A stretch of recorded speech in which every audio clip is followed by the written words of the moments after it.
الحمد لله رب العالمين، وأشهد أن لا إله إلا الله وحده لا شريك له، وأشهد أن محمدا عبده ورسوله صلى الله وسلم عليه وعلى آله وأصحابه أجمعين. أما بعد، أيها الإخوة المستمعون، وصلنا إلى الباب 10 من أبواب كتاب رياض الصالحين للإمام النووي رحمه الله تعالى. قال رحمه الله: باب المبادرة إلى الخيرات، وحث من توجه لخير على الإقبال عليه بالجد من غير تردد. هو باب عظيم عقده المؤلف رحمه الله تعالى لبيان أهمية المبادرة إلى الخيرات، بحيث إذا انفتح لك باب من أبواب الخير أو تيسر لك مجال من مجالات، أقبل عليه ولا تسوف ولا تؤجل، بل عليك بالمبادرة. وكم من أناس خسروا أعمالا كثيرة وأبواب من البر عديدة بسبب التسويف والتأجيل، فينفتح له باب من الخير ثم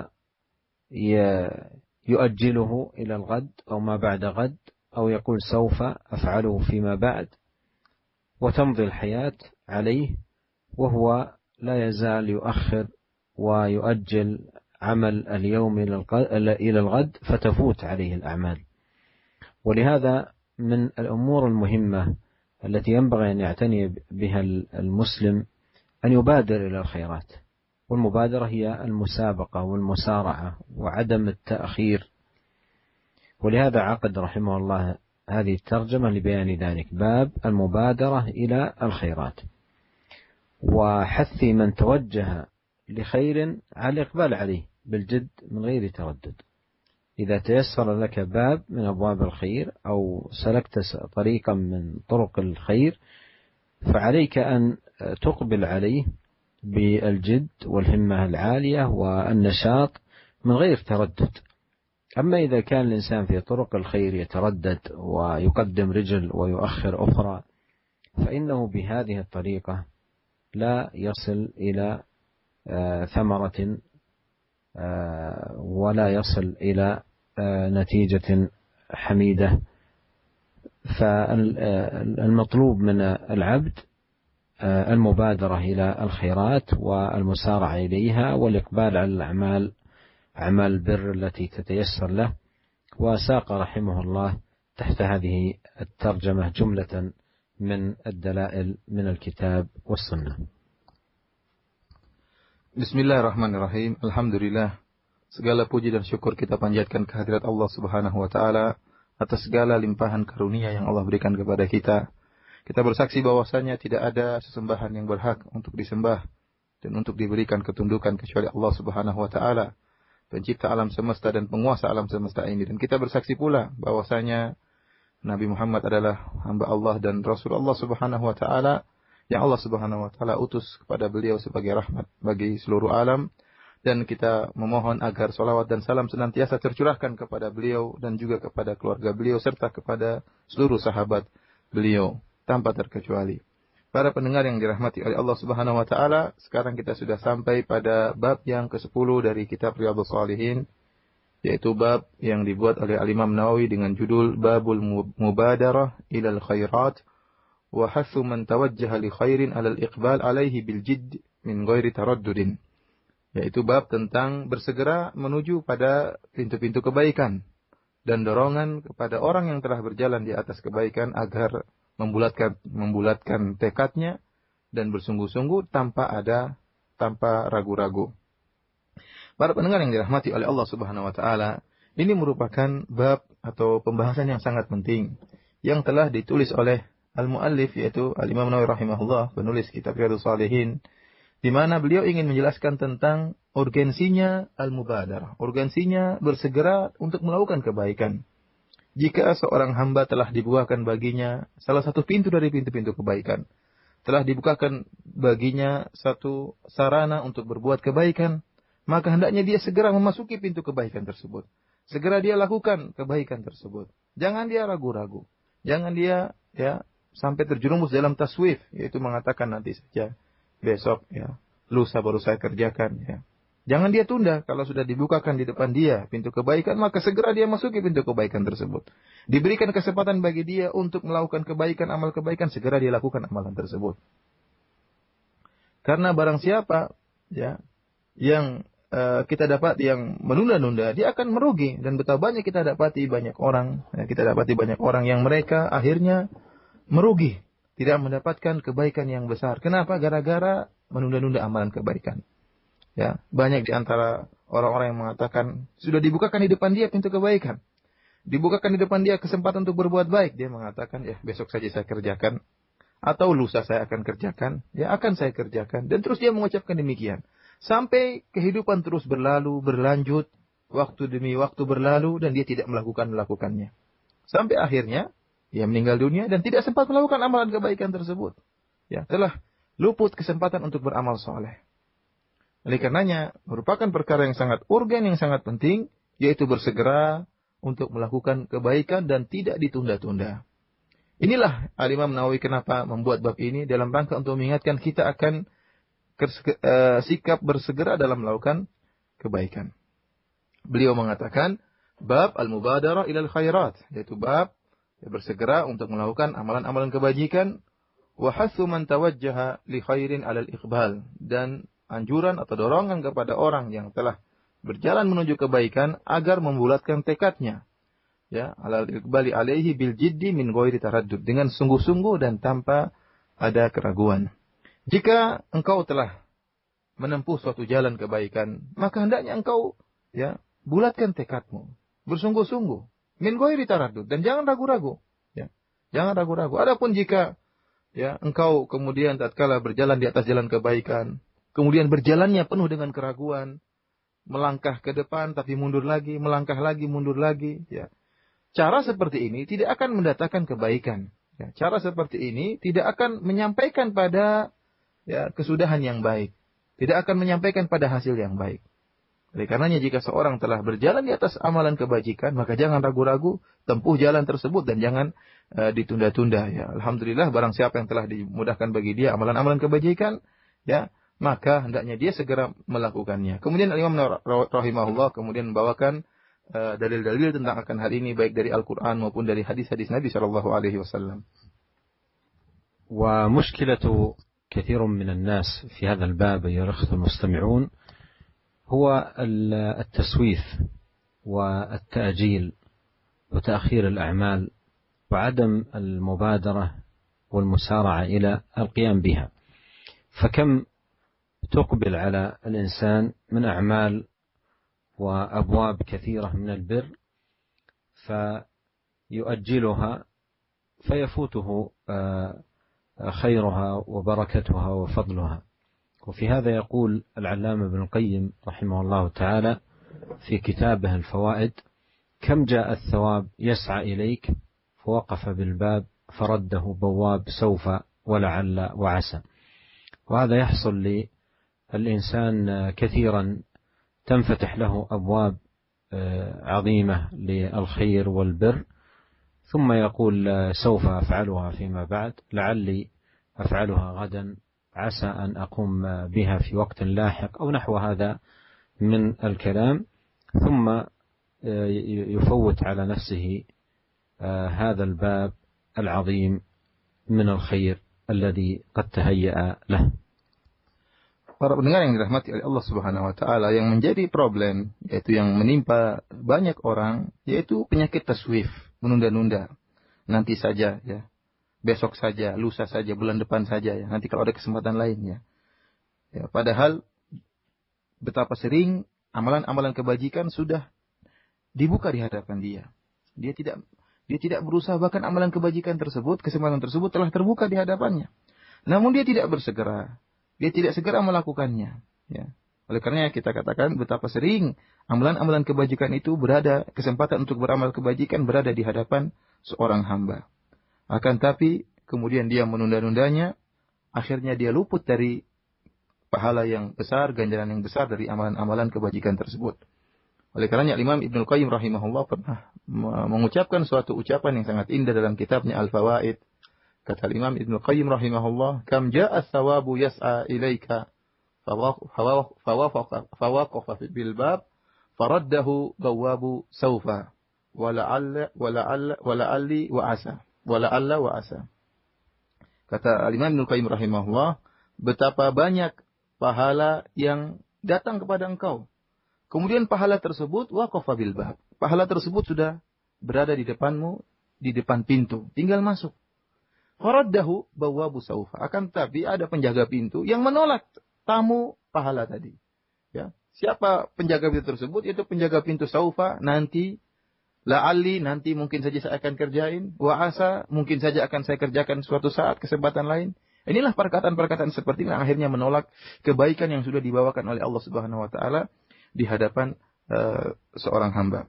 Oleh karenanya para pendengar yang dirahmati oleh Allah Subhanahu wa taala, ini dah menjadi problem banyak orang. Sering telah dibukakan oleh Allah Subhanahu wa taala pintu-pintu kebajikan, amalan-amalan kebaikan, akan tetapi kemudian kesempatan tersebut dilepas atau dibuang ya dengan dalih nanti atau besok atau lusa atau kalau ada kesempatan lain dan yang sebagainya. Akhirnya dia pun luput, seorang pun luput dari pahala yang besar yang dijanjikan oleh Allah Subhanahu wa taala. أورد الإمام النووي رحمه الله تعالى آيات من القرآن في الحث على الخيرات والمبادرة إليها والمسارعة، فأورد قول الله تعالى: فاستبقوا الخيرات. واستباق الخيرات يكون بالمسارعة إليها وعدم التردد في القيام بها، وأن تكون نفس العبد مقبلة على الخير غير محجمة.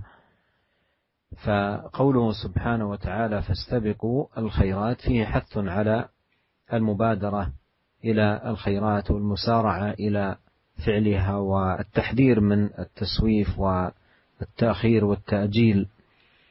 وأورد رحمه الله قول الله تعالى: وسارعوا إلى مغفرة من ربكم وجنة عرضها السماوات والأرض أعدت للمتقين. وهذه الآية فيها أن من أوصاف عباد الله المتقين المسارعة إلى الخيرات والمبادرة إليها. وسارعوا إلى مغفرة من ربكم وجنة عرضها السماوات والأرض. فمن صفاتهم أنهم يسارعون إلى الخيرات ويبادرون إلى فعلها طلبا لنيل رضا الله سبحانه وتعالى والفوز بغفرانه ورحمته جل وعلا. Kemudian Al-Imam Nawawi rahimahullah membawakan beberapa ayat ya, di antaranya firman Allah Subhanahu wa taala, "Fastabiqul khairat." Ya. Maka hendaknya kalian berlomba-lomba untuk melakukan kebajikan. Dan kita tahu bahwasanya tidak mungkin orang-orang berlomba-lomba untuk melakukan kebajikan kecuali dengan bersegera. Ya, yang bersegera dialah yang menang. Oleh karenanya ayat ini ya di situ ada perintah untuk bersegera melakukan kebajikan dan tidak ada keraguan dan membuang sikap keraguan tatkala melakukan kebajikan. Bahkan tatkala melakukan kebajikan tersebut, jiwa ini penuh dengan semangat ya. Tanpa ragu-ragu atau mundur, bahkan semangat melakukan kebajikan-kebajikan tersebut. Dan ayat ini juga secara tidak langsung mengingatkan akan bahayanya taswif. Ya, mengingatkan para hamba agar tidak terkena penyakit taswif, penyakit menunda-nunda. Saufa, nanti saja. Yang akhirnya dia akan terluputkan dari pahala yang besar dari amalan-amalan kebajikan tersebut. Kemudian Imam Nawawi rahimahullah membawakan ayat berikutnya, yaitu firman Allah Subhanahu wa taala, "Wasari'u ila maghfiratin min rabbikum wa jannatin 'arduha as-samawati wal ardu uiddat lil muttaqin." Dan hendaknya kalian bersegera menuju kepada maghfirah Allah Subhanahu wa taala, menuju ampunan Allah Subhanahu wa taala dan menuju surga Allah Subhanahu wa taala yang luasnya seperti langit dan bumi yang Allah sediakan bagi orang-orang yang bertakwa kepada Allah Subhanahu wa taala. Dalam ayat ini ya dijelaskan bahwasanya di antara sifat-sifat orang yang bertakwa yang Allah menyiapkan surga bagi mereka, di antara sifat-sifat mereka adalah al-musara'ah, mereka bersegera untuk melakukan kebajikan-kebajikan, bersegera untuk meraih ampunan Allah Subhanahu wa taala. Ya. Niat mereka apa? Untuk mendapatkan ridha Allah Subhanahu wa taala, untuk agar bisa meraih surga yang dijanjikan oleh Allah Subhanahu wa taala. ثم أورد رحمه الله تعالى جملة من الأحاديث، بدأها بحديث أبي هريرة رضي الله عنه أن رسول الله صلى الله عليه وسلم قال: بادروا بالأعمال فتنا كقطع الليل المظلم، يصبح الرجل مؤمنا ويمسي كافرا، ويمسي مؤمنا ويصبح كافرا، يبيع دينه بعرض من الدنيا. رواه مسلم. هذا الحديث من الأحاديث التي فيها الحث على المبادرة بالأعمال والمسارعة إلى الخيرات وعدم التأجيل لشيء منها. وفي هذا السياق حذر النبي عليه الصلاة والسلام من الفتن التي وصفها عليه الصلاة والسلام بأنها كقطع الليل المظلم. ووصف الفتن بهذه الصفة كقطع الليل المظلم دليل على أن حال الإنسان في الفتن يكون كحال الشخص الذي في الليل المظلم لا يرى طريقا ولا يهتدي إلى جادة، وربما يقع في حفرة أو في مكان هلكة، لأنه ليل مظلم لا نور فيه ولا ضياء. فمن الفتن ما تكون بهذه الصفة، ولهذا أيضا توصف الفتن بأنها عمياء صماء، لأن الإنسان لا يرى فيها ولا تستبين له الطريق، فيهلك كثير من الناس، إلا من وفقهم الله سبحانه وتعالى للمبادرة للأعمال والمسارعة إليها، فإنهم يحفظون بحفظ الله سبحانه وتعالى، لأن من حفظ الله حفظه الله بفعل الأوامر وطاعة الله والبعد عن الحرام. ولهذا يحتاج فعلا العبد إلى أن يعود نفسه على المبادرة إلى الأعمال ليسلم من الفتن المدلهمة التي هي كقطع الليل المظلم، حتى أن النبي صلى الله عليه وسلم وصف حال الرجل فيها بأنه يصبح مؤمنا ويمسي كافرا، ويمسي مؤمنا ويصبح كافرا، أي بسبب الفتن وقوتها وشدة جرفها للناس ونقلها لهم من الإيمان إلى الكفر والعياذ بالله، بحيث أن الرجل يكون في الصباح من أهل الإيمان وفي المساء من أهل الكفر، أو يكون في المساء من أهل الإيمان وفي الصباح يكون من أهل الكفر بسبب الفتن التي واجهته ففتنته عن دينه. ويكون حال كثير من الناس في مثل هذه الفتن أن يرخص دينه عنده، وهذه مصيبة المصائب، يكون دينه عنده رخيص جدا لا يبالي بضياعه أو ضياع شيء منه، حتى قال عليه الصلاة والسلام: يبيع دينه بعرض من الدنيا. يبيع دينه بعرض من الدنيا، عرض أي متاع من الدنيا قل أو كثر، فيتنازل عن دينه ويبيع دينه من أجل متاع من الدنيا. بل إن بعض الناس أقل متاع من الدنيا لا يبالي أن يبيع دينه به لرخص الدين عنده، بينما المؤمن الصادق دينه أغلى شيء عنده وأثمن شيء عنده، ولا يساوم في دينه، لأن أثمن شيء يملكه هو دينه. لا يمكن أن يعادل الدين بالدرهم أو الدينار أو التجارات أو غير ذلك، هذه كلها لا يمكن أن يعادل بها دين المرء. فيصل الحال في الفتن ببعض الناس أن يبيع دينه بعرض من الدنيا، أي بشيء من متاع الدنيا. Kemudian Al-Imam Nawawi rahimahullah membawakan beberapa hadis-hadis yang menjelaskan tentang urgensinya al-mubadarah, bersegera dalam melaksanakan amalan soleh. Beliau membawakan hadis yang pertama dari Abu Hurairah radhiyallahu taala anhu bahwasanya Rasulullah SAW pernah bersabda, "Badiru bil a'mal fitanan ka qita'il lailil muzlim." Hendaknya kalian bersegera melakukan amalan-amalan sebelum tiba fitnah-fitnah yang seperti gelap malam yang gelap gulita. Yusbihur rajulu mu'minan wa yumsi kafiran, wa yumsi mu'minan wa yusbihu kafiran. Itu seorang lelaki ya, di pagi hari dalam keadaan beriman, kemudian di sore hari sudah menjadi kafir. Dan ada seorang lelaki yang di sore hari dalam keadaan beriman, paginya dia sudah menjadi kafir. Yabi'u dinahu bi'aradin minad dunya. Dia menjual agamanya dengan dunia yang sedikit ya. Hadis ini diriwayatkan oleh Al-Imam Muslim. Ya, dia jual agamanya dengan perkara dunia. Para pendengar yang dirahmati oleh Allah Subhanahu wa taala, hadis ini termasuk dari hadis-hadis yang menjelaskan tentang urgensinya al-mubadarah, bersegera dalam beramal saleh dan tidak menunda-nunda amalan tersebut. Dan dalam hadis ini Rasulullah sallallahu alaihi wasallam mengingatkan kita akan adanya fitnah, bahaya fitnah. Yang Rasulullah SAW sifati fitnah-fitnah tersebut seperti ya malam hari yang gelap gulita.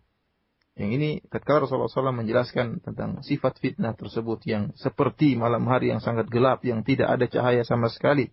Ini menunjukkan bahwasanya ya kondisi manusia dalam kondisi seperti itu, kondisi manusia tatkala berhadapan dengan fitnah seperti kondisi seorang yang sedang berjalan di malam hari yang gelap gulita, tidak ada cahaya sama sekali. Tidak ada penerangan sama sekali. Bagaimana kondisinya? Dia akan berjalan tanpa melihat apa yang ada di hadapannya.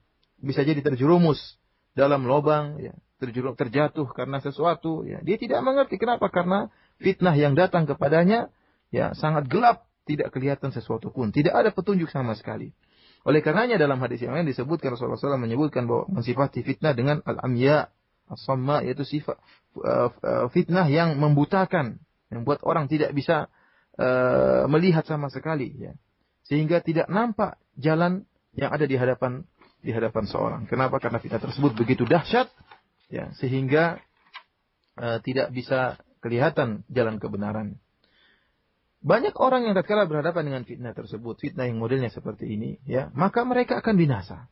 Mereka akan binasa. Tidak ada yang selamat dari mereka kecuali orang-orang yang disifati dikatakan oleh Nabi SAW, yaitu orang-orang yang bersegera melakukan amalan. Makanya dia mengatakan, badiru bil a'mal, segera lakukan amalan-amalan kebajikan sebelum datang fitnah-fitnah tersebut. Ini menunjukkan bahwasanya sikap bersegera dalam melaksanakan amalan soleh itu merupakan kunci keselamatan, ya, dari fitnah jika datang fitnah yang modelnya seperti ini. Karena barang siapa yang menjaga Allah Subhanahu wa taala, menjaga syariat-syariat Allah, segera melaksanakan syariat Allah, maka dia akan dijaga oleh Allah Subhanahu wa taala. Oleh karenanya Syekh tadi menasihatkan bahwasanya benar ini kita harus ya membiasakan diri untuk bersegera. Ini perlu dilatih. Ya, bukan karena Nabi mengatakan bukan hanya sekedar melakukan amalan soleh, tapi ada sifat yang lebih dari sekedar melakukan, yaitu bersegera. Ya, bukan hanya sekedar melakukan, tapi bersegera. Ini perlu latihan agar kita selamat daripada fitnah-fitnah yang seperti ini yang sangat berbahaya. Fitnah itu akan datang kapan saja tidak kita ketahui. Oleh karenanya kita butuh melatih diri kita agar kita diselamatkan oleh Allah jika datang fitnah yang luar biasa. Oleh karenanya fitnah yang luar biasa ini sampai-sampai dijelaskan oleh Nabi SAW, ya, yusbihur rajulu mu'minan wa yumsi kafiran. Bayangkan seorang laki-laki di pagi harinya, ya, dalam keadaan beriman, sore harinya sudah kafir. Wa yumsi mu'minan wa yusbihu kafiran. Dan sebaliknya ada di antara mereka yang di sore hari dalam keadaan beriman, paginya sudah kafir. Ini menunjukkan dahsyatnya fitnah tersebut, yang akhirnya memindahkan manusia daripada keimanan menuju kekufuran. Ya. Oleh karenanya, jika datang fitnah yang model seperti ini, kebanyakan orang ya sudah tidak menganggap agamanya lagi, menganggap agamanya suatu perkara yang ringan, suatu yang murah. Agama yang dia miliki yang merupakan ya, modal utamanya ya, dianggap murah menurut dia. Sehingga dia tidak peduli dengan kalau agamanya rusak, agamanya sirna, dia tidak peduli. Bahkan dia yabi'u dinahu bi'aradin minad dunya. Dia jual agamanya dengan hanya sekedar barang-barang dunia, hanya karena kesenangan dunia. Yang di sini ya, Rasulullah SAW mengatakan aradid dunia itu mata'ud dunia, perkara dunia baik sedikit maupun banyak. Yang penting dia jual agamanya, tidak pedulikan. Ya. Bahkan sebagian orang hanya dengan diberikan sedikit dunia, sedikit saja tidak banyak, dia jual agamanya. Dia rela menjadi seorang kafir. Kenapa? Karena fitnah yang begitu dahsyat sehingga dia tidak menghargai agama yang dia miliki. Adapun seorang yang beriman, yang benar-benar tulus imannya, maka agamanya merupakan perkara yang sangat berharga dalam kehidupannya. Tidak ada yang bisa menandingi akan pentingnya agamanya. Dia tidak mau agamanya rusak, tidak mau agamanya kurang. Agamanya merupakan perkara yang sangat berharga yang dia miliki. Tidak mungkin ya agamanya dibandingkan dengan dunia apapun, dengan dirham, dengan dinar, dengan dolar, dengan rupiah, dengan perdagangan. Ya tidak ada bandingannya dengan agama yang dia miliki. Ya, adapun orang-orang yang lemah imannya, ya maka dia menjual agamanya dengan mudahnya dengan sedikit perkara dunia. ثم أورد رحمه الله تعالى حديث عقبة بن الحارث رضي الله عنه قال صليت وراء النبي صلى الله عليه وسلم بالمدينة العصر فسلم ثم قام مسرعا فتخطى رقاب الناس إلى بعض حجر نسائه ففزع الناس من سرعته فخرج عليهم فرأى أنهم قد عجبوا من سرعته قال ذكرت شيئا من تبر عندنا فكرهت أن يحبسني فأمرت بقسمته رواه البخاري. وفي رواية له كنت خلفت في البيت تبرا من الصدقة فكرهت أن أبيته. والتبر قطع ذهب أو فضة. في هذا الحديث رأى الصحابة النبي عليه الصلاة والسلام قام من مصلاه بعد العصر مباشرة بعد أن سلم مسرعا، ولم تكن هذه من عادته عليه الصلاة والسلام، لم يكن من عادته الإسراع بالقيام عقب السلام من غير تمهل، ولهذا تعجبوا من سرعته صلى الله عليه وسلم في تلك المرة، وأيضا علم منهم ذلك التعجب فبين لهم عليه الصلاة والسلام السبب الذي لأجله قام مسرعا. وهذا حقيقة يستفاد منه فائدة تتعلق بالأئمة في المساجد، أن الإمام ينبغي أن يعود نفسه المكث في مصلاه بعد الصلاة حتى يستفيد منه جماعة المسجد والمأمومون في المسجد، يستفيدون من الطمأنينة وعدم الاستعجال بالقيام، لأن الإمام قدوة لمن وراءه، فإذا كان من عادة الإمام أن يقوم مسرعا من مصلاه فمن وراءه سيقومون، لأن من يصلي بهم قد قام، فالغالب أن الناس يقتدون به. لكن إذا اطمأن الإمام في مصلاه وبقي، فمن صلى وراءه مع الأيام ومع الوقت يستفيد ويقتدي به، فهذا أمر ينبغي أن يلاحظ. والنبي عليه الصلاة والسلام لم يكن من عادته أن يقوم بعد أن يسلم، بل يطمئن ويبقى في مكانه ذاكرا لله سبحانه وتعالى. وأيضا لم يكن من عادته ومن فعله عليه الصلاة والسلام الذكر الجماعي، بل كان يذكر الله على حدة، والمصلون من الصحابة رضي الله عنهم وراءه كل يذكر الله على حدة. أما الذكر الجماعي بتلقين الإمام للمأمومين فهذا ليس من فعل النبي ولا من هديه صلوات الله وسلامه عليه. وخير الأمور السالفات على الهدى وشر الأمور المحدثات البدائع. يقول عقبة: صليت وراء النبي صلى الله عليه وسلم بالمدينة العصر فسلم ثم قام مسرعا فتخطى رقاب الناس إلى بعض حجر نسائه ففزع الناس من سرعته فخرج عليهم فرأى أنهم قد عجبوا من سرعته فبين لهم عليه الصلاة والسلام العذر والسبب. قال: ذكرت شيئا من تبر عندنا فكرهت أن يحبسني فأمرت بقسمته. والتبر مر معنا هو القطع من الذهب والفضة، فذكرها عليه الصلاة والسلام وقام لأجلها مسرعا وأمر بقسمتها. قال: كرهت أن يحبسني، قيل أن يحبسني في يوم القيامة. وهذا فيه أن أموال الصدقة يبادر في إيصالها لأهلها والمستحقين لها. جاء في رواية أخرى للحديث وردها الإمام النووي قال عليه الصلاة والسلام: كنت خلفت في البيت تبرا من الصدقة فكرهت أن أبيته. وهذه الرواية تفيد أنه عليه الصلاة والسلام قام مسرعا من أجل هذا التبر الذي خلفه في البيت، أي تركه في البيت، فسارع عليه الصلاة والسلام إلى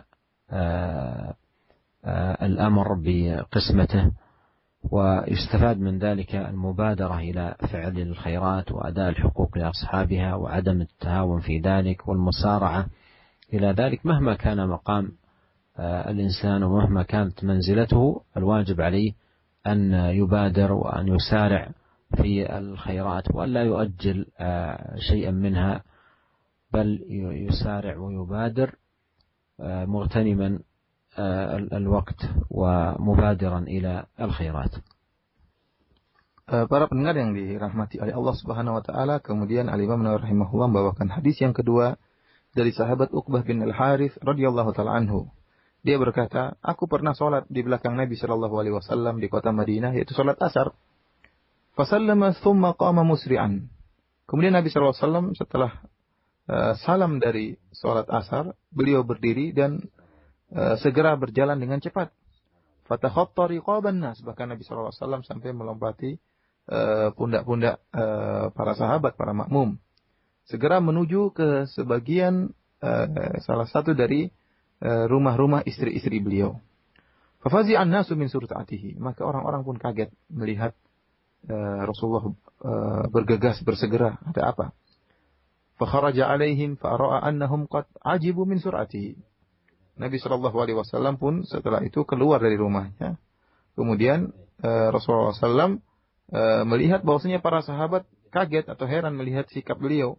Maka Nabi SAW pun menjelaskan, beliau berkata, "Dzakartu syai'an min tibrin indana, fakarihtu an yahbisani fa amartu bi qismatihi." Aku tadi ingat sesuatu, yaitu tiber, ya. Tiber adalah sepotong emas, ya, sebongkah emas atau sepotong perak, ya, yang ada di rumah kami, dan aku tidak suka jangan sampai tiber tadi, ya, emas tadi atau perak tadi akan menahanku. Maka aku segera memerintahkan untuk dibagikan emas tersebut. Hadis ini diriwayatkan oleh Imam Al-Bukhari rahimahullah. Dalam riwayat yang lain, Nabi sallallahu alaihi wasallam mengatakan, "Kuntu khallaftu fil baiti tibran min as-sadaqah." Ya, Rasulullah SAW mengatakan, menjelaskan kepada para sahabat bahwasanya saya meletakkan atau meninggalkan sebuah potongan emas yang merupakan benda sedekah, dan aku tidak fakarituan ubayyitahu, dan aku tidak mau menjadikan benda tersebut bermalam lagi di rumahku, segera untuk dibagi. Para pendengar yang dirahmati oleh Allah Subhanahu wa taala, ya, hadis ini menjelaskan bagaimana sikap Nabi sallallahu alaihi wasallam pada suatu hari setelah salat Asar, beliau segera berdiri dan segera menuju ke salah satu dari rumah-rumah istri beliau. Dan ini bukan merupakan kebiasaan beliau, bukan adat beliau, kebiasaan beliau. Ya, beliau begitu selesai sholat, duduk, kemudian berzikir kepada Allah Subhanahu wa taala dengan penuh tumakninah. Ya, oleh karenanya tatkala beliau segera berjalan, begitu sholat, assalamualaikum, assalamualaikum, langsung berjalan keluar, ini menjadikan para sahabat menjadi kaget, ya. Menjadi heran dengan sikap Nabi sallallahu alaihi wasallam. Oleh karenanya Nabi sallallahu alaihi wasallam setelah itu mengetahui bahwasanya para sahabat heran dengan sikap beliau, maka beliau pun menjelaskan uzur beliau, kenapa beliau tadi berjalan dengan segera setelah salam langsung keluar dari masjid. Hadis ini memberikan faedah kepada kita bahwasanya terkhususkan kepada para imam-imam, hendaknya begitu selesai sholat jangan langsung pergi, akan tapi diam sebentar di masjid, kemudian dengan penuh tumakninah, dengan penuh ketenangan berzikir kepada Allah Subhanahu wa taala. Karena kalau imam modelnya segera begitu sholat salam langsung pergi tanpa berzikir atau zikirnya sangat sebentar kemudian cabut dari masjid, maka akan diikuti oleh makmumnya. Kalau imamnya sudah seperti itu, makmumnya lebih parah lagi ya. Sehingga akhirnya orang-orang tidak punya perhatian dengan zikir setelah sholat. Ya. Karena akan segera melaksanakan urusan dunia, enggak segera lupa dengan berzikir setelah sholat. Akan tapi jika seorang imam ya setelah sholat, setelah salam kemudian menyempatkan waktu untuk berzikir dengan tenang, maka masyarakat akan melihat, para makmum akan melihat dan mengambil faedah dari sikap imam mereka. Mereka akan tenang setelah sholat berzikir kepada Allah Subhanahu wa taala karena makmum akan mencontohi, meneladani imamnya. Kemudian juga hadis ini menunjukkan bahwasanya bukanlah kebiasaan Nabi Shallallahu alaihi wasallam adalah berzikir jama'i ya. Tidak disebutkan dalam satu hadis pun bahwasanya Nabi sallallahu alaihi wasallam kemudian setelah sholat berjamaah kemudian zikir rame-rame atau mengomando suatu zikir ya seperti paduan suara. Ini tidak pernah diajarkan oleh Nabi sallallahu alaihi wasallam, akan tapi masing-masing berzikir ya, setiap masing-masing berzikir dengan zikirnya masing-masing. Dan Syekh mengatakan bahwasanya sebaik-baik ya, sebagaimana sabda Nabi sallallahu alaihi wasallam bahwasanya sebaik-baik perkara adalah perkara yang dicontohkan oleh Nabi dan para sahabatnya, dan seburuk-buruk perkara sebagaimana sabda Nabi sallallahu alaihi wasallam adalah perkara-perkara yang baru dalam agama. Dalam hadis ini Uqbah menjelaskan tentang sikap Nabi sallallahu alaihi wasallam, dan Nabi sallallahu alaihi wasallam menjelaskan sebab kenapa beliau cepat ya, bahwasanya beliau mengingat ada tiber. Tiber yaitu yang sebagaimana tadi dijelaskan, yaitu sepotong emas atau sebongkah emas atau sebongkah perak. Dan Nabi sallallahu alaihi wasallam ingin segera membagi tiber tersebut. Kata Nabi sallallahu alaihi wasallam, "Fakarihtu an yahbisani." Aku khawatir tiber tadi, emas tadi akan menghalangiku. Sebagian ulama mengatakan bahwasanya Nabi bermaksud akan menghalangi Nabi sallallahu alaihi wasallam di hari kiamat kelak. Ya, gara-gara tiber yang tertunda untuk dibagi, ya, yang tertunda untuk dibagi. Oleh karenanya ini dalil bahwasanya seorang jika diberi amanah sedekah agar segera menyampaikan sedekah tersebut kepada yang berhak. Jika diamanahkan sebuah hak, ya, maka dia hendak menyampaikan suatu hak tersebut kepada pemilik hak tersebut. Jangan ditunda-tunda, segera dia sampaikan kepada yang berhak menerima sedekah tersebut. Ya. Bagaimanapun kondisi seorang, bagaimanapun tingginya imannya, ya, maka jangan dia bermudah-mudah dalam masalah ini. Hendaknya dia segera menyampaikan hak-hak manusia, ya. Kalau dia ada amanah, segera disampaikan amanah tersebut dan dia tidak menunda-nunda. Ya, jangan dia terpedaya dengan keimanannya, dengan statusnya, akan tapi lihatlah Nabi Shallallahu alaihi wasallam, seorang nabi, akan tapi begitu mengingat tiber, dia segera begitu selesai sholat segera ingin membagi tiber tersebut, khawatir jangan sampai tiber tersebut akan menghalangi dia di hari kiamat kelak, ya. Menahan dia di hari kiamat kelak.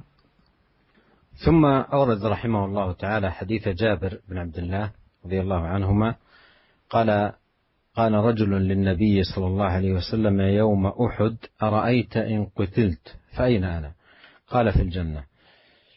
فألقى تمرات كن في يده ثم قاتل حتى قتل، متفق عليه.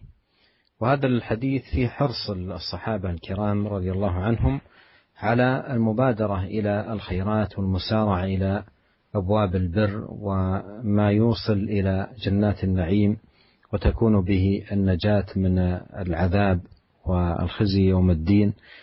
فهذا الصحابي رضي الله عنه وأرضاه ولم يسم في هذا الحديث قال رأيت، يخاطب النبي عليه الصلاة والسلام، إن قتلت أي في هذه المعركة معركة أحد فأين أنا؟ أي ماذا سيكون مصيري يوم القيامة؟ فأين أنا؟ قال في الجنة. فألقى تمرات كن في يده ثم قاتل حتى قتل، متفق عليه. وهذا فيه مسارعة هذا الصحابي للعمل الذي يوصل إلى الجنة، بحيث أنه لم يمهن نفسه أن يأكل تلك التمرات التي كن في يده، فألقاها حرصا على المسارعة إلى الخيرات والمبادرة إليها. فهذا مثال من واقع الصحابة رضي الله عنهم في مسارعتهم إلى الخيرات ومبادرتهم إلى فعلها. Kemudian Al-Imam rahimahullah membawakan hadis berikutnya, hadis yang ketiga dari Jabir radhiyallahu taala anhu, beliau berkata, qala rajulun lin Nabi sallallahu alaihi wasallam yauma Uhud. Ada seorang berkata kepada Nabi pada waktu perang Uhud, "Ara'aita in qutiltu fa aina ana?" Wahai Rasulullah, kalau saya meninggal dalam perang Uhud, di manakah saya akan nantinya di akhirat? Kata Nabi sallallahu alaihi wasallam, "Fil jannah," engkau akan masuk surga. Fa'alqa tamaratin kunna fi yadihi. Maka dia pun melemparkan butiran-butiran korma, buah-buah korma yang tadi masih ada di tangannya. Tsumma qatala hatta qutil. Kemudian dia pun berperang, berjihad sampai akhirnya dia pun meninggal dunia. Hadis ini adalah hadis yang muttafaqun alaih, diriwayatkan oleh Imam Al-Bukhari dan Imam Muslim. Hadis ini menjelaskan tentang bagaimana semangat para sahabat untuk bersegera masuk dalam pintu-pintu kebaikan. Ya. Karena mereka tahu bahwasanya kesegeraan mereka melakukan pintu-pintu amalan-amalan kebajikan, masuk dalam pintu-pintu kebajikan merupakan keselamatan mereka. Merupakan tujuan mereka untuk masuk dalam surga-surga Allah Subhanahu wa taala. Lihatlah sahabat ini. Bagaimana praktek sahabat ini tentang sikap bersegera dalam amalan soleh. Dan tidak disebutkan nama sahabat ini. Tatkala di perang Uhud, dia bertanya kepada Nabi SAW, "Wahai Rasulullah, bagaimana posisi saya kalau saya meninggal dunia dalam perang ini?" Rasulullah mengatakan di surga. Rasulullah SAW mengatakan, "Engkau di surga." Tatkala itu dia sedang makan korma, masih ada beberapa butiran-butiran korma yang ada di tangannya. Maka dia pun segera melemparkan korma-korma tersebut, kemudian maju dalam medan pertempuran, sehingga akhirnya meninggal dunia. Lihat bagaimana kesegeraan dia. Sampai waktu untuk makan korma pun dia hitung. Dia tidak mau waktunya habis untuk makan korma. Padahal kita tahu makan korma itu hanya berapa, sebentar saja waktunya. Akan tapi dia menganggap itu waktu yang lama. Maka dia membuang korma tersebut tidak ingin terlambat. Untuk bersegera maju dalam medan pertempuran. Akhirnya dia pun meninggal dunia. Dan dikabarkan oleh Nabi SAW bahwasanya dia akan masuk dalam surga. Oleh karenanya ini hadis mengingatkan kita akan sikap bersegera dalam melaksanakan amalan soleh. ثم أورد رحمه الله تعالى حديث أبي هريرة رضي الله عنه قال جاء رجل إلى النبي صلى الله عليه وسلم فقال يا رسول الله أي الصدقة أعظم أجرا قال أن تصدق وأنت صحيح شحيح تخشى الفقر وتأمل الغنى ولا تمهل حتى إذا بلغت الحلقوم قلت لفلان كذا ولفلان كذا وقد كان لفلان متفق عليه. وهذا الحديث تحته معاني مهمة لعلنا نؤجل الحديث عنه وبيان معناه إلى لقائنا القادم بإذن الله سبحانه وتعالى. أسأل الله أن ينفعنا جميعا بما علمنا وأن يزيدنا بصيرة وفهما لهدي نبينا عليه الصلاة والسلام وأن يصلح لنا شأننا كله وأن لا يكلنا إلى أنفسنا طرفة عين إنه سميع الدعاء وهو أهل الرجاء وهو حسبنا ونعم الوكيل.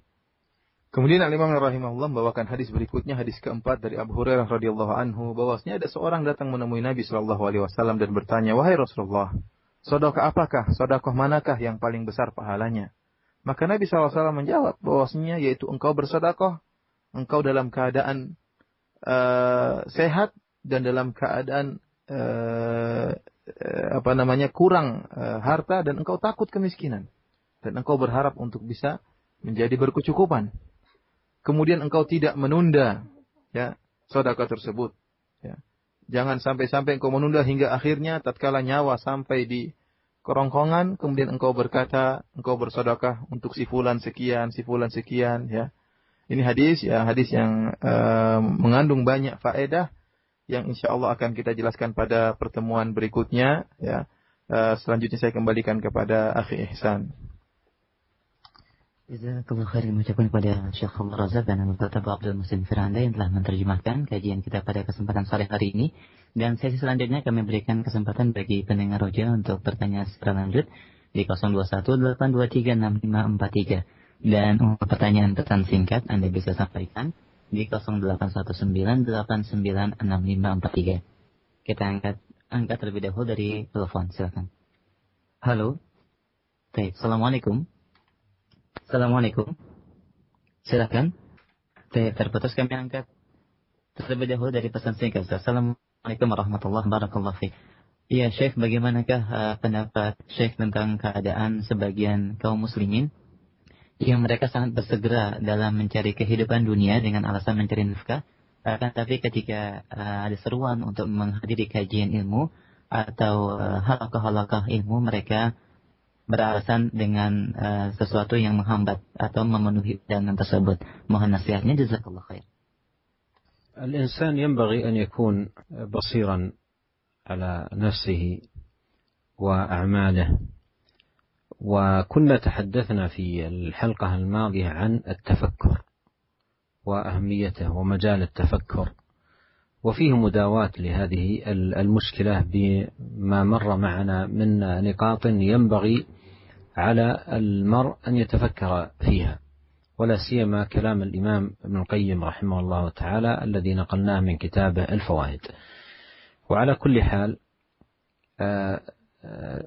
العبد لم يخلق لأجل الدنيا، فلا يجعل الدنيا غايته، ولا يجعل الدنيا أكبر همه، ولا يجعلها مبلغ علمه، لأنه سينتقل عنها، وانتقاله عنها قد يكون بعد يوم، قد يكون بعد يومين، قد يكون بعد شهر، فليس باقيا لهذه الدنيا. فمن الخسران العظيم أن يجعل الإنسان الدنيا غايته، وذلك بأن يقدم عمل الدنيا على عمل الآخرة، ويقدم أمور الدنيا ومصالحها على واجبات الإسلام وفرائض الدين. وقد مر معنا في الحديث يبيع دينه بعرض من الدنيا، وهذا هو الخسران العظيم. فالواجب على العبد أن يتقي الله سبحانه وتعالى، وأن يحاسب نفسه قبل أن يحاسب، وأن يزن عمله قبل أن يوزن يوم القيامة. وقد قال علي بن أبي طالب رضي الله عنه: ارتحلت الدنيا مدبرة، وارتحلت الآخرة مقبلة، ولكل منهما بنون، فكونوا من أبناء الآخرة ولا تكونوا من أبناء الدنيا، فإن اليوم عمل ولا حساب، وغدا حساب ولا عمل. Syekh menjelaskan bahwasanya seorang hamba hendaknya dia tahu tentang hakikat dirinya dan berusaha untuk mengenal dirinya dan amalan-amalannya. Ya. Kita pada pertemuan lalu kemarin kita telah jelaskan tentang pentingnya merenungkan, berpikir dan urgensinya merenungkan tentang dunia dan akhirat. Ya, dan bagaimana cara mengobati problem yang seperti ini, orang-orang yang mendahulukan dunia daripada akhirat. Oleh karenanya diharapkan para pendengar yang kembali untuk mendengar ceramah Syekh yang kemarin, terutama tentang nukilan dari Al-Imam Ibnul Qayyim rahimahullah dalam kitabnya Al-Fawaid tentang hakikat dunia dan hakikat akhirat. Ya, di sana ada langkah-langkah yang bisa ditempuh agar seorang bisa paham tentang hakikat dunia dan pentingnya akhirat. Para pendengar yang dirahmati oleh Allah Subhanahu wa taala, intinya bahwasanya seorang hamba harus sadar bahwasanya dia tidak diciptakan untuk dunia. Karenanya jangan sampai dia menjadikan dunia sebagai puncak tujuannya. Ya, jangan sampai dia menjadikan dunia adalah puncak dari ilmunya. Ya, atau dia mendahulukan dunia daripada akhirat. Ya. Dan dia harus sadar bahwasanya dia akan segera meninggalkan dunia ini. Cepat atau lambat dia akan meninggalkan dunia ini. Sebagian orang meninggalkan dunia ini menuju akhirat mungkin besok hari, mungkin hari ini, mungkin besok hari, mungkin besok lusa, mungkin bulan depan. Ya. Kita tidak tahu, sewaktu-waktu kita bisa berpindah dari dunia menuju akhirat. Dan sebab yang memindahkan kita sangatlah banyak. Ya. Sewaktu-waktu kita bisa berpindah dari dunia menuju akhirat, sewaktu-waktu. Hari ini, besok, atau lusa, atau bulan depan, atau tahun depan, kita tidak tahu. Oleh karenanya, ya, seorang yang sadar akan hal ini, jangan sampai dia menjadi orang yang merugi. Yaitu orang-orang yang menjadikan dunia sebagai puncak tujuannya. Bahkan dia mendahulukan dunia daripada akhirat. Oleh karena dalam hadis ini tadi disebutkan kata Nabi SAW, yabi'u dinahu bi'aradin minad dunya. Yaitu seorang menjual agamanya karena ada kenikmatan dunia. Karena kenikmatan dunia. Karena barang-barang dunia. Dia jual. Apakah barang-barang dunia tersebut sedikit ataupun banyak? Dia jual. Jual agamanya. Demi memperoleh perkara dunia. Jadi ini merupakan kerugian yang sangat-sangat besar. Oleh karenanya, seorang hendaknya menghisap dirinya, menghisap amalannya sebelum dia dihisap oleh Allah Subhanahu wa taala. Sebagian perkataan Umar radhiyallahu taala anhu, hasibu anfusakum qabla an tuhasabu wazinuha qabla an tuzanu. Hendaknya kalian menghisap diri kalian sebelum kalian dihisap, dan timbanglah diri kalian sebelum kalian ditimbang oleh Allah Subhanahu wa taala. Demikian juga perkataan Ali bin Abi Thalib radhiyallahu taala anhu, irtahlatid dunya mudbirah wartahatil akhirah muqbilah. Bahwasanya dunia sudah berjalan menjauh dan akhirat semakin mendekat. Walikulli minhuma banun, dan setiap dunia dan akhirat memiliki pengikut-pengikut. Ya, fakunu min abna'id al-akhirah wa la takunu min abna'id dunya.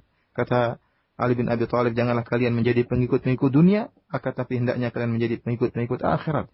Fa innal yauma amalun wala hisab. Karena sekarang ini yang ada amalan, tidak ada hisabnya. Wa ghadan hisab wala amal. Adapun keesokan hari di akhirat kelak, yang ada hanyalah hisab dan tidak ada amalan.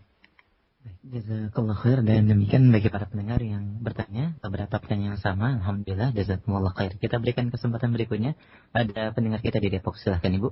Assalamualaikum warahmatullahi wabarakatuh. Assalamualaikum. Ada yang mengatakan pada saya, Pak Ustadz, bahwa ketaatan istri yang utama itu adalah dia dipoligami dengan alasan untuk menambah ketaatan suami dan untuk menjaga dari fitnah wanita lain. Nah, yang saya tahu kalau misalnya ada hadis yang apabila kita seorang suami berhasrat kepada wanita lain, maka datanglah istrimu.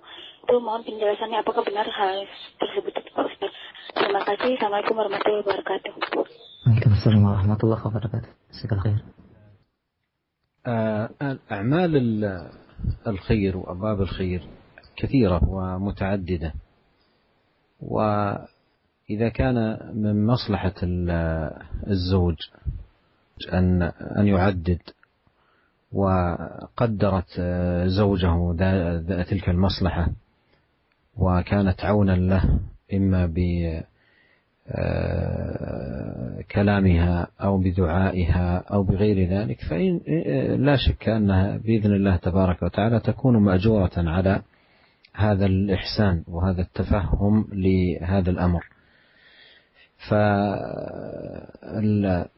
فالزوجة ينبغي أن تكون في هذا المقام رائدها اللين والسماحة واللطف والمعاملة الطيبة، وكل هذه المعاني معاني دعا إليها الشرع ورغب فيها الدين، وتكون مأجورة على قيامها بذلك طاعة لله سبحانه وتعالى.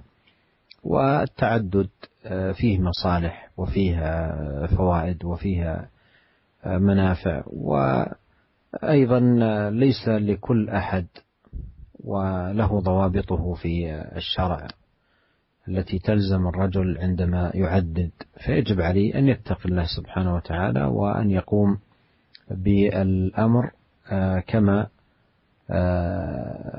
دلت عليه الدلائل وكما جاءت فيه البراهين من كتاب الله وسنة نبيه صلوات الله وسلامه عليه. Saya menjelaskan bahwasanya amalan-amalan kebajikan tentunya sangatlah banyak dan bermacam-macam. Di antaranya jika seorang lelaki, seorang suami memandang bahwasanya jika dia melakukan ta'addud, poligami akan mendatangkan kemaslahatan bagi dirinya. Kemudian ternyata sang istri juga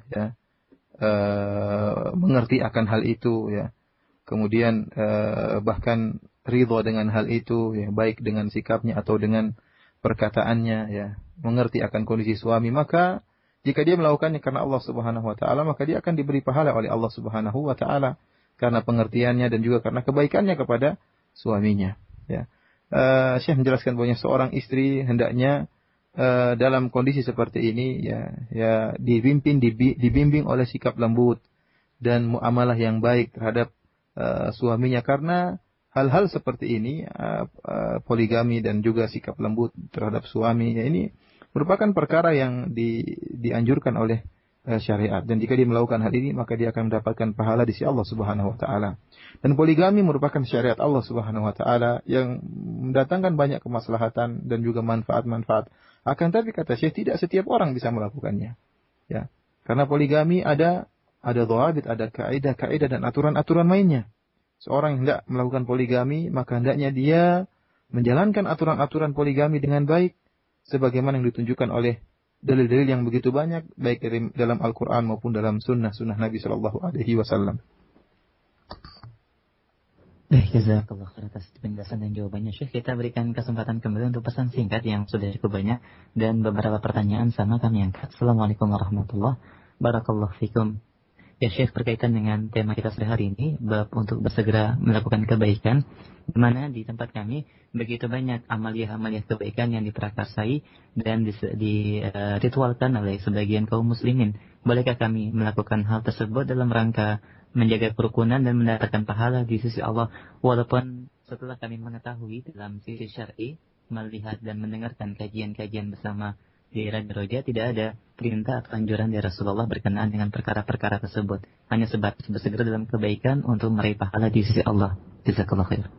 الذي جاءت به النصوص نصوص الكتاب والسنة هو المسارعة إلى الخيرات، المسارعة إلى الخيرات والمسابقة إلى الخيرات، والعمل لا يكون موصوفا بالخير إلا إذا كان موافقا للسنة، فنبينا عليه الصلاة والسلام هو إمام الخير وأعماله أعمال الخير، وما لم يكن من عمله عليه الصلاة والسلام ولا من هديه فليس من الخير، لأنه ما ترك خيرا إلا دل الأمة عليه ولا شرا إلا حذرها منه.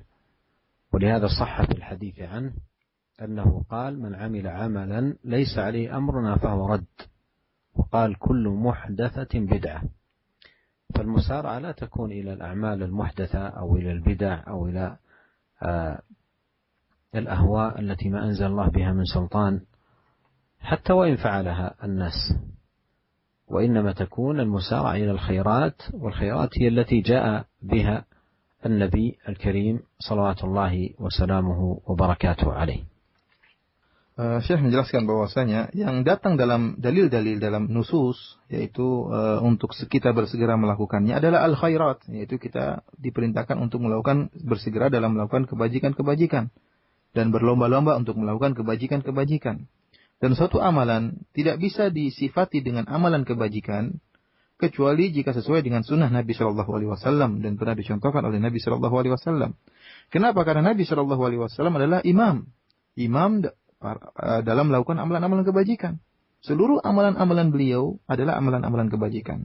Oleh karena jika ada satu amalan ibadah yang tidak pernah dicontohkan oleh Nabi Shallallahu Alaihi Wasallam, maka dia bukan kebajikan. Dan Nabi Shallallahu Alaihi Wasallam orang yang paling segera melakukan kebajikan, dan tidak ada satu kebajikan pun yang diketahui oleh Nabi kecuali Nabi Shallallahu Alaihi Wasallam jelaskan, dan tidak ada keburukan yang diketahui oleh Nabi kecuali Nabi Shallallahu Alaihi Wasallam jelaskan kepada umatnya, karena kasih sayang beliau kepada umat beliau. Oleh karenanya Nabi Shallallahu Alaihi Wasallam bersabda dalam hadisnya, "Man amila amalan laisa alaihi amruna fahuwa rad." Barang siapa yang melakukan suatu amalan ibadah yang tidak ada contohnya dari kami, maka tertolak.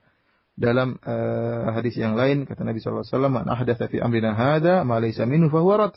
Ya, barang siapa yang melakukan suatu amalan kebajikan yang tidak ada contohnya dari kami, maka tertolak. Dan wa iyyakum wa muhdatsatil umur, hati-hatilah kalian terhadap perkara-perkara yang baru. جزاكم الله خير يا شيخ. وقت صلاة المغرب ونرجو من فضيلتكم الاختتام.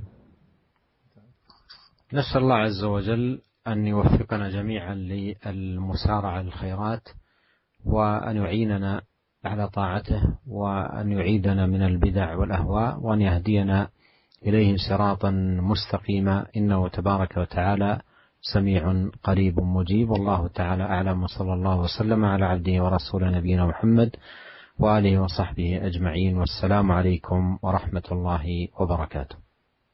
السلام ورحمة الله وبركاته.